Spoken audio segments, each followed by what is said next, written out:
In Iceland, you don't have to lock your bike. But I recommend it, otherwise it will be stolen.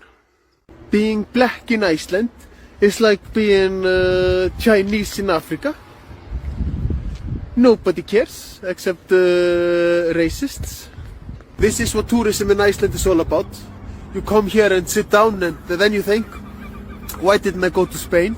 If being sexy was a crime, I would be in jail for tax fraud.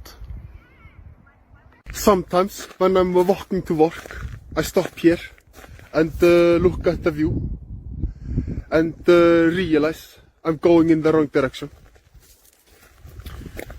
And also it's Sunday. There's iced tea, but there's no ice hot chocolate, because that's just chocolate. People think rising sea level is because of global warming, but it's not.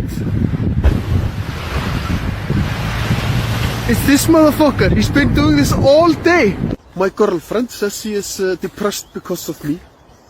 It is not true. People all around the world have depression, and they don't even know me.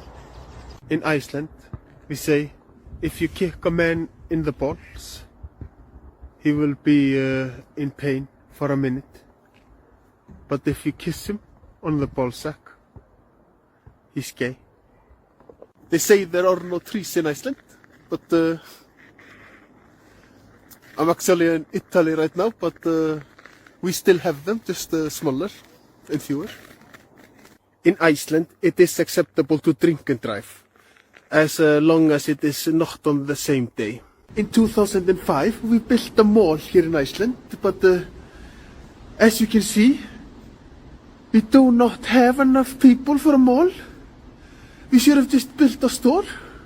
In America, they say that if you're not ready to do the time, don't commit the crime. But in Iceland, we just say, don't do the crime.